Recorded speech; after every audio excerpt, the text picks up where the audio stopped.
Sim. Bom dia. Hoje é uma data muito especial. Já foi falado antes, com certeza. Hoje é a data de Yud Shvat.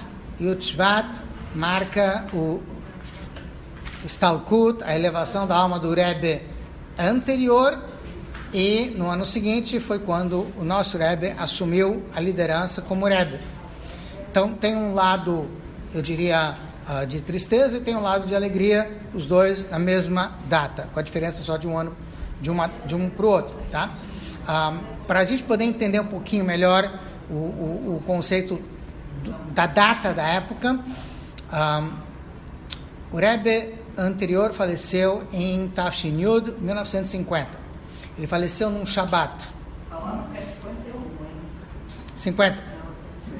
Repito, 50.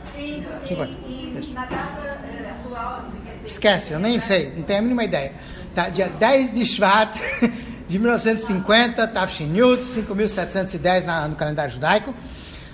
Para a gente poder entender um pouquinho do que a gente vai falar agora. Eu estou dando essa introdução. A data do falecimento do Rebbe, que foi um Shabat,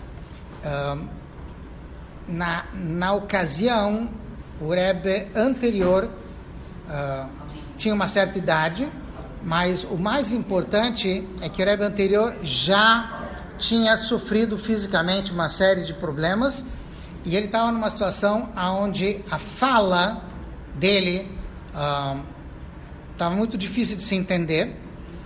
Então, normalmente no Shabat ou em ocasiões especiais, o Rebbe, além de fazer um Farbrengen, uma reunião onde ele falava palavras de Torá para os presentes, também tem um ponto alto desse Farbrengen, dessa reunião, que é o Ma'amar. Explico. Ma'amar é praticamente um momento de inspiração divina do Rebbe. E isso acontece com todos os Rebbes ao longo de gerações. Ou seja, nesse momento há uma revelação de algo mais profundo, mais elevado, e o Rebbe passa isso para a gente.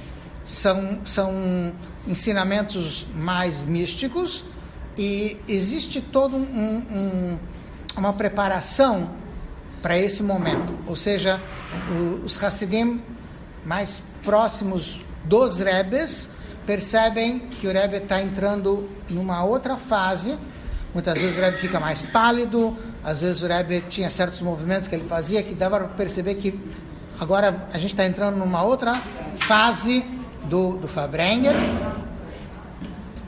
Havia um nigun, há uma melodia especial que se costumava cantar antes do Rebbe falar o Ma'amar, e aí então o Rebbe dizia o Ma'amar.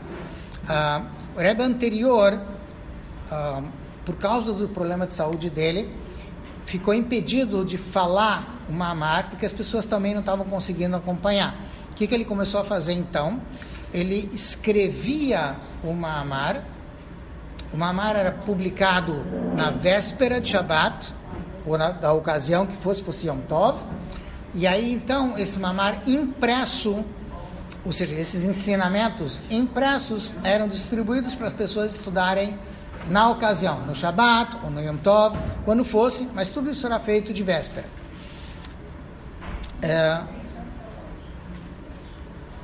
O Shabbat, o Farbrengen podia acontecer mais de uma vez ao mês, dependendo das... Por exemplo, a data de Yud Shvat é a data do Yurtzeit da avó do Rebbe. Então o Rebbe também fazia Farbrengen nessa ocasião. Então nesse Shabbat o Rebbe mandou publicar um estudo especial em homenagem à avó dele, que tinha Yurtzeit nesse Shabbat. Esse Ma'amar, o Rebbe não sabia qual era o horário dele. Ele entrava em outra dimensão. Então ele não sabia qual seria esse momento disso. Veja, havia uma preparação para isso. Tá? Acontece que eu não, assim, se eu fosse Rebbe, eu ia te dizer exatamente como é que funciona. Mas como eu não sou Rebbe, então eu não sei te dizer o procedimento. O que eu posso lhe dizer é que há uma certa preparação e, eventualmente, no momento certo, o Rebbe falava o Mahamar. Como saber o momento certo? Não tem como te dizer. A gente percebe pelas preparações. Só o Rebbe sabia. Sim. E as pessoas iam percebendo aos poucos, os mais próximos tinham mais noção, e aí então todo mundo já se preparava. Só para dar uma ideia, no Fabrengen a gente estaria assim como agora, todo mundo sentado. Sem o Rebbe faz lechai, o pessoal canta, o pessoal ouve, participa. Na hora do Mahamar, as pessoas percebem que é um outro momento, todo mundo se levanta. Entende o que quer dizer? Então, se você vê por exemplo, tem vários vídeos de Fabrengen do Rebbe. Se você percebe no meio do vídeo que, de repente, pessoal, todo mundo se levantou e o Rebbe continua sentado, é porque esse é o momento que o Rebbe está falando, o Mahamar. É um momento diferente, é mais profundo, nem todo mundo consegue acompanhar o Mahamar, por isso que depois do Fabrengen, muitas vezes, as pessoas que tinham um pouco mais de capacidade repetiam o Mahamar para os outros, explicavam, enfim, depois isso era eventualmente publicado. A questão é que os ensinamentos mais profundos da Hassidut são extraídos do Mahamar, aliás, dos Mahamarim, dos vários Mahamarim que os Rebbes falam ao longo de várias ocasiões, tá? Então, nesse Shabbat, teve um Mahamar que iniciou-se com as palavras Bati Legane Achoti Kala, que é uma frase que se encontra no Cântico dos Cânticos, Shira Shirim, tá? Essa frase, o Rebbe anterior explicou no seu Mahamar, baseado numa explicação do Midrash. Então, assim, se eu não compliquei o suficiente, vai ficar mais complicado daqui a pouco. Então, você tem uma frase no Cântico dos Cânticos. E essa frase tem uma interpretação no Midrash. E o Rebbe pega o Midrash, o Cântico dos Cânticos, e dá uma outra interpretação ainda mais profunda. Sim? Isso é mais ou menos a ideia do que aconteceu no momento desse Mahamar. Mahamar, a tradução de Mahamar é o que foi dito. Discurso rabínico. Ou discurso, enfim. Que Tá? só o Rebbe que Isso. fala. Não Isso. fica na boca de todo mundo. Isso. Tá. Agora, nesse Mahamar, a gente vai falar mais sobre ele depois do almoço, Bezrat Hashem. A ideia é justamente dar um resumo dele para que a gente possa ter uma ideia do que o Rebbe falou.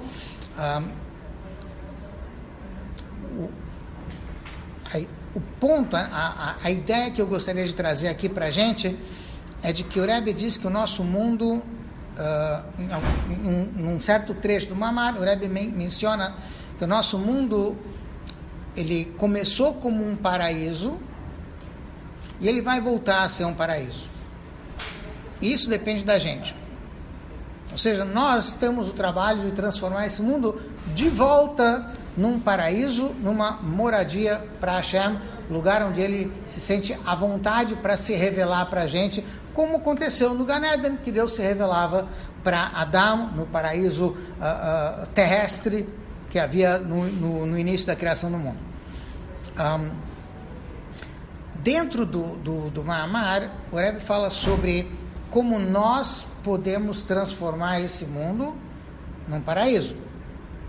E um dos pontos, não o único, mas um dos pontos que o Rebbe menciona é de que toda vez que a gente exerce autocontrole para não fazer o que não deve, e a gente pega o mundo material e utiliza o que é material para fazer uma mitzvah, para fazer algo divino, a gente está transformando esse mundo numa moradia para Deus. Ele se torna mais divino através dessa ação.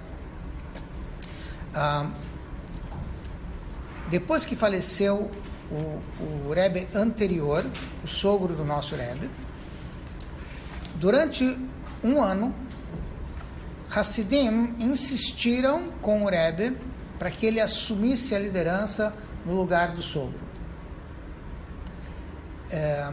O Rebbe rejeitou essa ideia de várias formas, com muita ênfase. Enfim, tem várias histórias. Por algum motivo, o Rebbe entendeu que não era para que ele fosse, até que mais adiante alguns sinais lhe foram dados de que sim, ele deveria assumir. Ele levou um ano. Ao longo desse ano, os Hasidim tratavam o Rebbe, o genro no caso, de uma certa forma como se ele já fosse o Rebbe. E o Rebbe meio que rejeitava isso e ficava nesse impasse.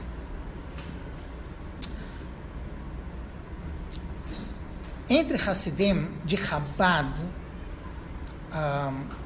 a ideia de coroar um Rebbe, apesar de que não se tem uma coroa física, tá? É um pouquinho diferente do que acontece em outros grupos de Hasidim que não são Chabad.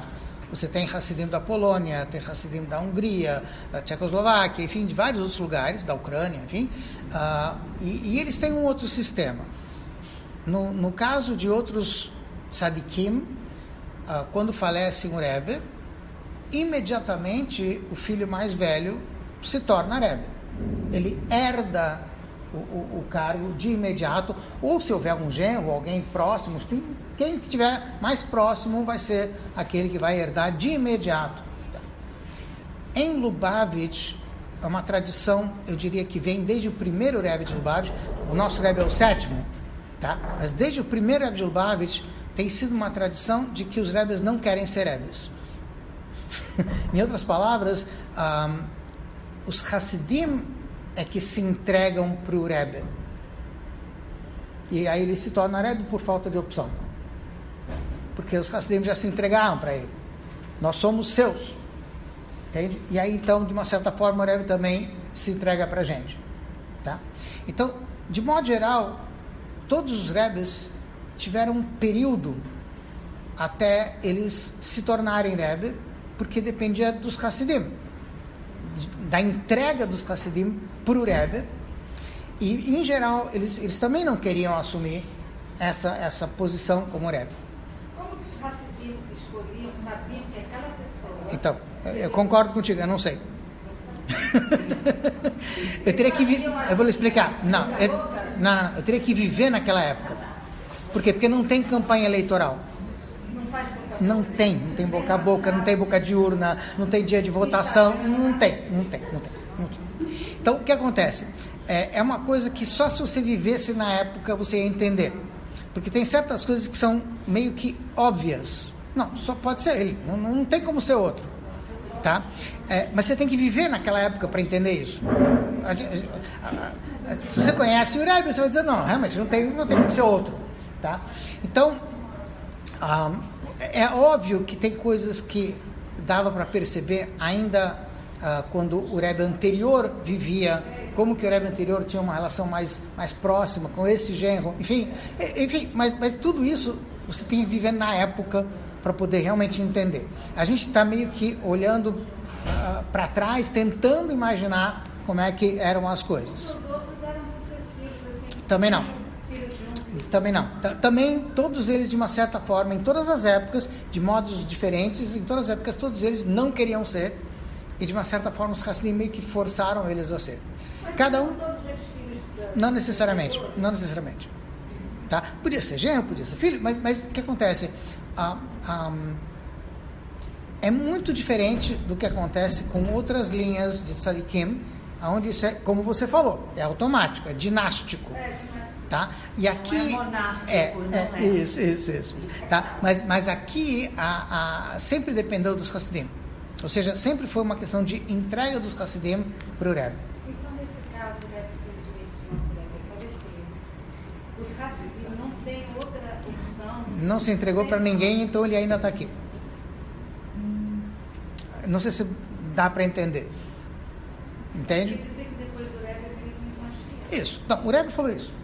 Numa ocasião, quando perguntaram para o Rebbe, o senhor já está idoso, o senhor não tem filhos, quem vai ser?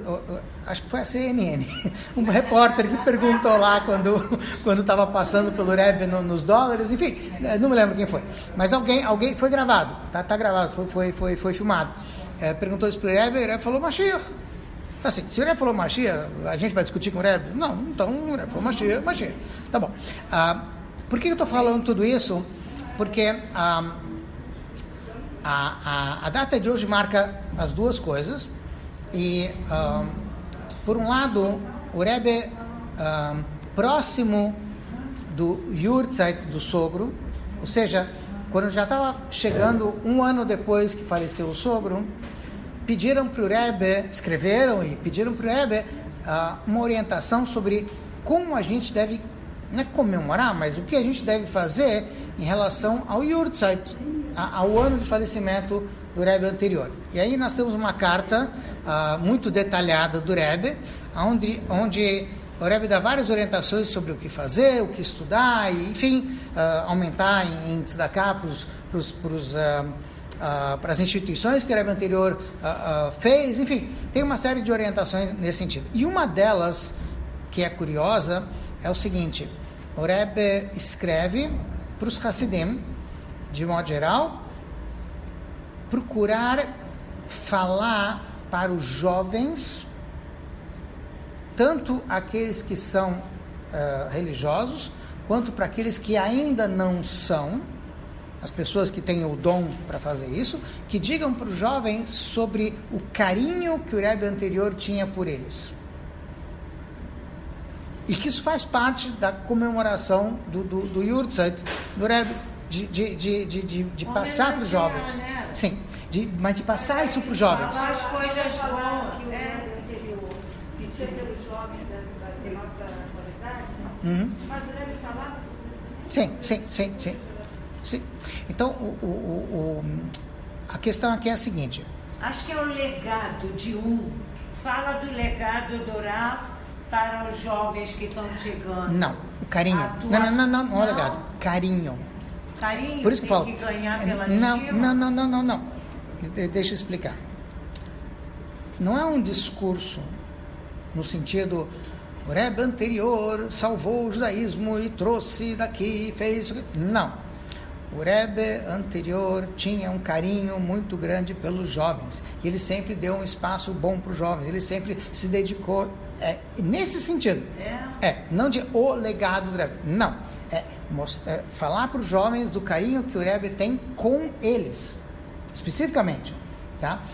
Tanto os religiosos como os também que ainda não são religiosos. Ele usa esse termo. Não os não religiosos. Os que ainda não são religiosos. Que ainda não são. Tá? Ou seja, a ideia aqui é um pouquinho mais profunda. E o Rebbe anterior, como a gente já mencionou antes, tinha um carinho muito grande pelos jovens, pelas crianças, mas também pelos jovens. E em muitas pequenas coisas dava para ver a preocupação e o detalhe. Até que ponto o Rebbe sabia como fazer isso, porque o pai dele também foi muito cuidadoso com a educação dele. E ele escreve sobre isso. Exemplo, o Rebbe anterior, um pouco antes dos 9 anos de idade, recebeu uma orientação do seu pai de escrever um diário,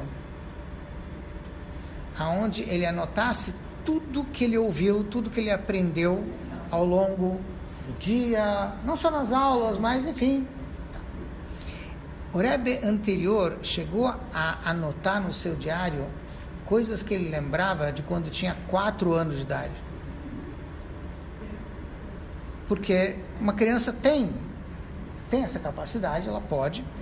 E a gente tem uma riqueza de informação graças a isso, não só de informação, de coisas muito preciosas que o Rebbe anterior passou para a gente.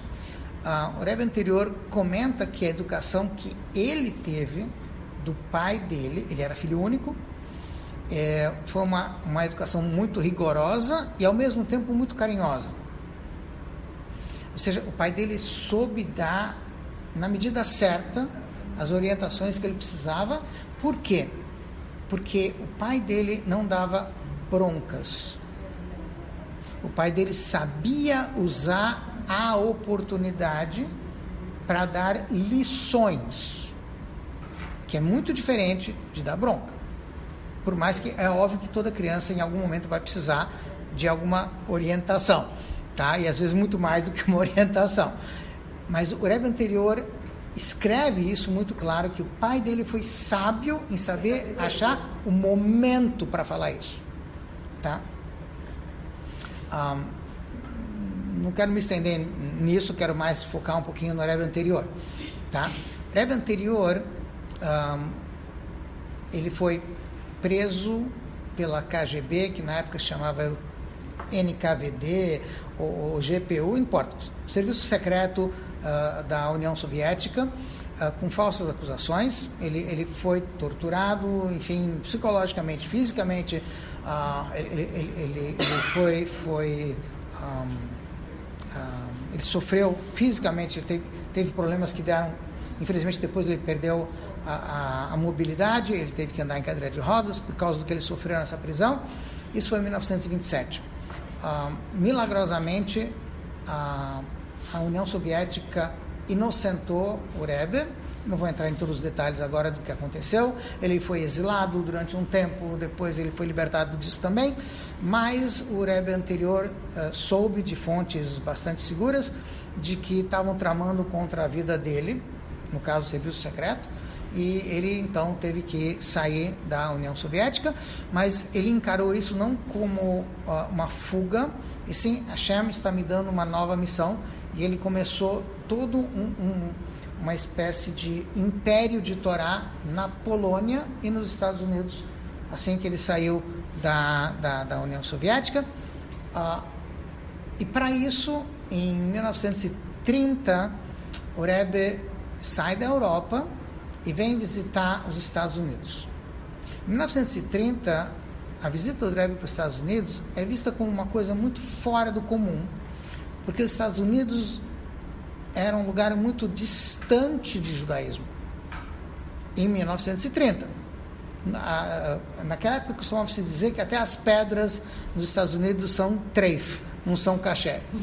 Quer dizer, essa era a noção que não tem nada de judaísmo ali. Ali é um deserto de judaísmo.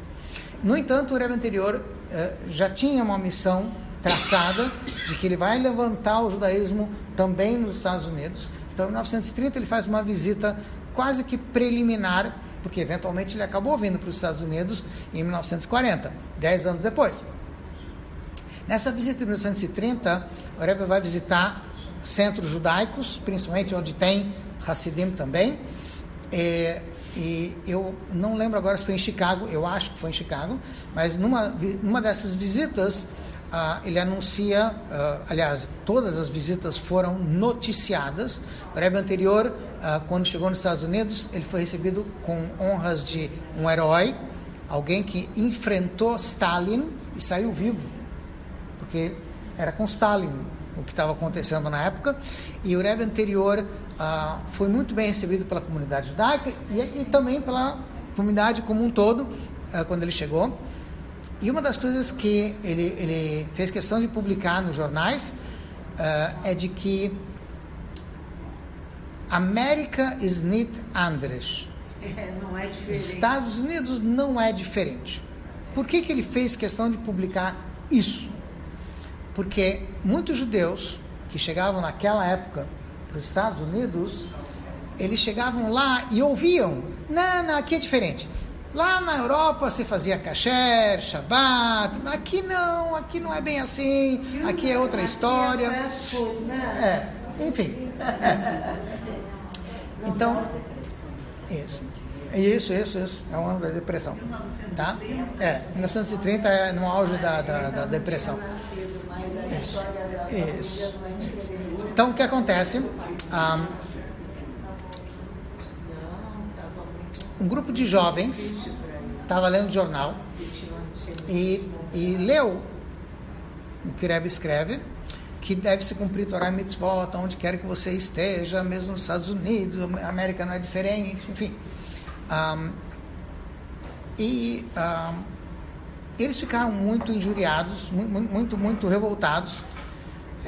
Esse Rebbe vem da Europa, ele nem conhece os Estados Unidos, já fica falando pra gente o que a gente tem que fazer, não tem que fazer, quem ele pensa que é. Enfim, eles estão discutindo entre si o que o Rebbe tinha mencionado no jornal. E um adulto, um cara mais velho, se virou para eles e falou: olha, vocês ficarem discutindo entre vocês, tudo bem. Mas se vocês querem uma resposta, vocês têm que falar com o Rebbe. Não adianta ficar aqui discutindo.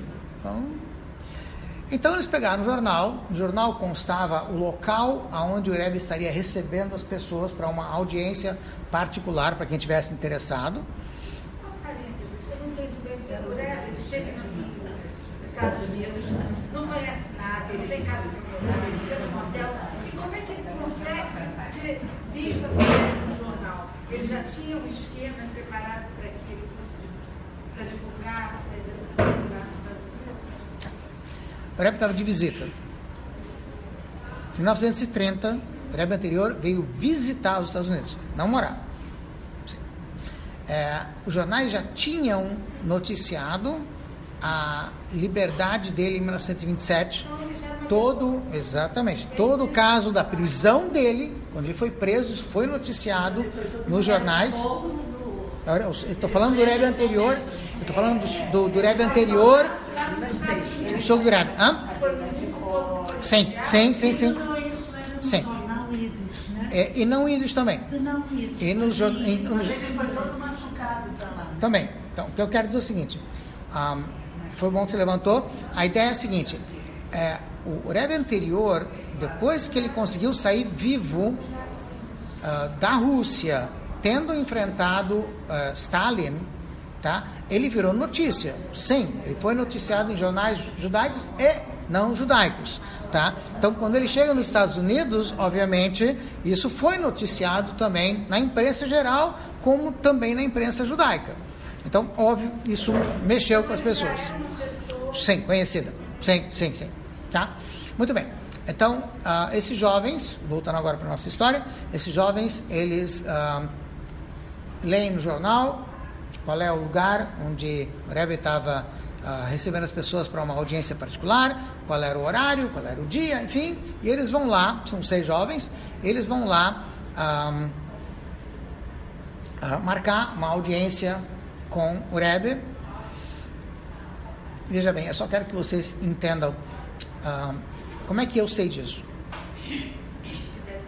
Tá? Então tem. Eu não estava exatamente.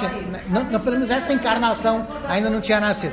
Tá? Então veja bem, tem um jornal americano que ainda é publicado em Nova York, chamado Jewish Press. Tá? Numa edição de 1982 do Jewish Press, quando eu estava estudando nos Estados Unidos, eu li isso que eu estou contando agora. Tá? Então, maiores detalhes, vocês procurem lá no site do Jewish Press, deve ter jewishpress.com, alguma coisa assim, e lá na edição de 82, que mês eu não sei, não lembro, tá? Mas tá na edição de 82, é o que eu estou contando. Quem escreve é um dos jovens.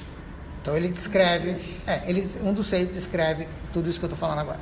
Então, o Rebbe anterior está lá nessa casa, eu acho que em Chicago, e aí, então, esses jovens chegam lá, o secretário do Rebbe, Ratche Fagan, estava recebendo as pessoas, e cada um que chegava, ele perguntava o seu nome, o nome da sua mãe e o que você deseja. É uma pergunta, é um pedido de brachá, enfim, o que vocês desejam. E aí então eles chegam nesse local, do lado de fora tem um porch, como é que a gente descreve isso? Uma varandinha, você sobe umas escadinhas, tem uma varandinha, porch em inglês, tá? É uma varanda. E aí então você sobe, tem uma varandinha, depois você entra, tem a casa, tá? E tinha um segundo andar, uma escadaria, e o segundo andar, o Rebbe está recebendo as pessoas numa audiência nesse segundo andar, tá? Muito bem, o secretário está lá embaixo, perto do porch, você entra a casa e dá de cara com o secretário, e esses jovens chegam e eles ficaram um pouquinho surpresos que tinha mais de 50 pessoas sentadas na sala esperando a sua vez de serem recebidas numa audiência. Então eles falam, esse negócio, mas enfim, já estamos aqui, tá? Então eles chegam, cada um dá o seu nome, o nome da sua mãe, o secretário do Rebbe vai anotando, aí o secretário do Rebbe pergunta, e o que vocês desejam do Rebbe? E eles ficaram muito sem graça de dizer que nós queremos questionar o Rebbe, o que ele pensa, o que ele acha. Então eles tentaram um jeito mais diplomático de colocar isso, falaram, nós temos uma pergunta a fazer para o Rebbe, nós temos uma dúvida. Tudo bem, a Shaila, Tá bom. Então ele anotou. E à medida que as pessoas iam chegando, e ele ia anotando, de vez em quando ele subia. Então ele subiu também, nessa ocasião, para mostrar para o Rebbe as pessoas que chegaram. E quem decidia a ordem de entrada das pessoas era o próprio Rebbe. Não era por ordem de chegada. O Rebbe tinha lá as suas prioridades. Manda chamar agora o fulano. Manda chamar agora o Beltrano, ou seja lá quem for. Então, o Rav Hatch Feigen subiu para o Rebbe anterior, mostrou a lista de quem já tinha chegado. Daqui a pouco o Rav Hatch desce, chega para esses jovens e diz: o Rebbe mandou chamar vocês já, imediatamente. Eles mal tinham chegado, eles já foram recebidos. Então, eu consigo imaginar a cena, 50 pares de olhos fuzilando eles, assim, tipo, poxa, acabou de chegar, já está subindo, mas o Rebbe que decidia, então ninguém... Ele atendia um a um, aqui é logo o grupo, né? De 6. Enfim, e aí subiram os 6 subiram, e o Rebbe anterior estava nas escadas, no topo das escadas, do lado de fora da sala dele, esperando eles e dando a mão, um por um, dando Shalom Aleichem para cada um deles, saudando cada um deles. Isso deixou eles muito impressionados, porque pelo que eles sabiam de outros tzadikim, de outros Rebbes, os Rebbes são muito reservados, não tão exato. Então isso mexeu um pouco com eles. Ele convidou eles a entrar na sala. O próprio Rebbe colocou 6 cadeiras em volta da sua mesa. Eles ficaram mais impressionados ainda. O Rebbe pediu para que eles sentassem, eles não tiveram escolha, sentaram. E aí o Rebbe se vira para eles e diz o seguinte: eu vejo que vocês são jovens inteligentes, por isso eu preciso dar para vocês respostas inteligentes. Tá? E eu imagino que vocês devem estar se perguntando, antes de mais nada, por que eu chamei vocês primeiro? Se tem mais gente lá esperando lá embaixo. Tá? Então eu vou explicar para vocês. Chega uma pessoa aqui e diz assim: Rebbe, minha filha está doente. Aí eu pergunto para vocês, que são jovens inteligentes: eu tenho cara de médico? Meu pai era médico? Meu avô era médico? Meu avô era médico? Não. Então, o que eu posso fazer para ajudar esse senhor? Eu posso pegar um Teilim, um Salmos, e rezar. Coisa que ele também podia fazer. Aí aparece mais uma pessoa e fala: Rebbe, eu fiz maus negócios, eu estou perdendo meu dinheiro, eu vou abrir falência, enfim. Aí o Rebbe pergunta: eu tenho cara de businessman? Não. Meu pai não era businessman, meu avô não era businessman. O que eu posso fazer por ele? Posso pegar um Teilim, rezar por ele, coisa que ele também podia fazer. Aí o Rebbe fala, e aí aparece alguém e diz: Rebbe, eu tenho uma dúvida, uma questão, uma shaila, uma pergunta a fazer. Meu pai estudou a vida inteira para explicar a Torá para as pessoas. Meu avô a vida inteira, eu também. Então, finalmente chegou o meu, não usou essas palavras, tá? Mas meu cliente. Para que eu estudei a vida inteira? Para responder perguntas. Então, vocês são realmente a pessoa com quem eu queria falar. Sim.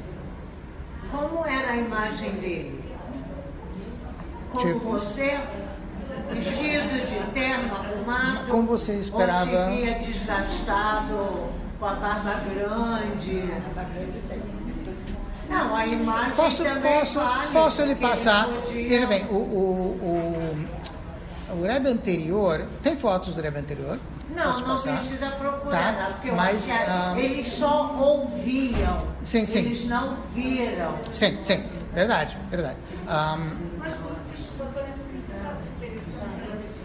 Você sempre imagina como o outro lhe parece. Pode ser.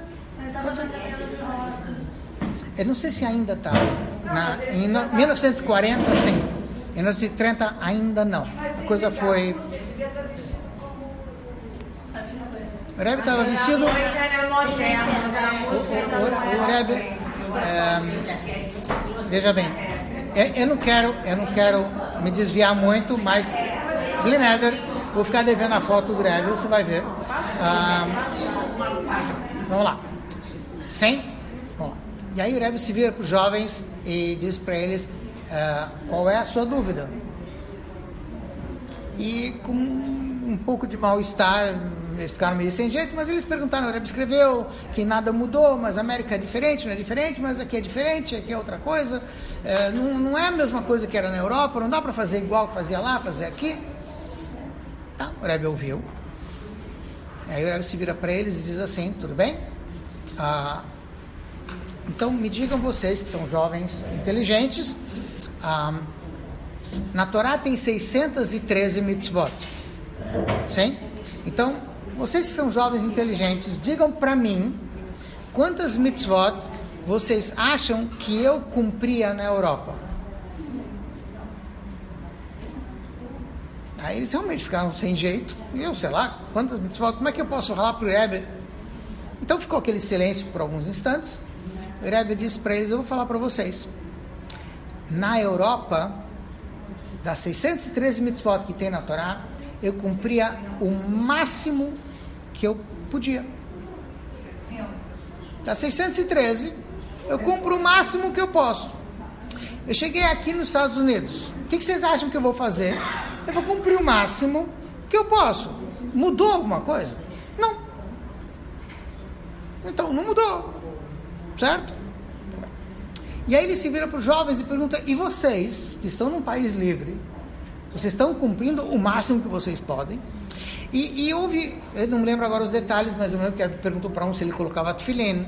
Aí ele falou, não, faz tempo que não. O Rebbe ofereceu um tefilim para ele. Enfim, e foi falando com cada um deles sobre isso.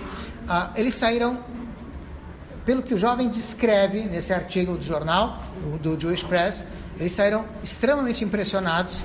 Durou 10 minutos, não durou muito mais do que isso, tá? Mas eles ficaram nesse porch, nessa varandinha, durante 1 hora, tentando refazer as ideias,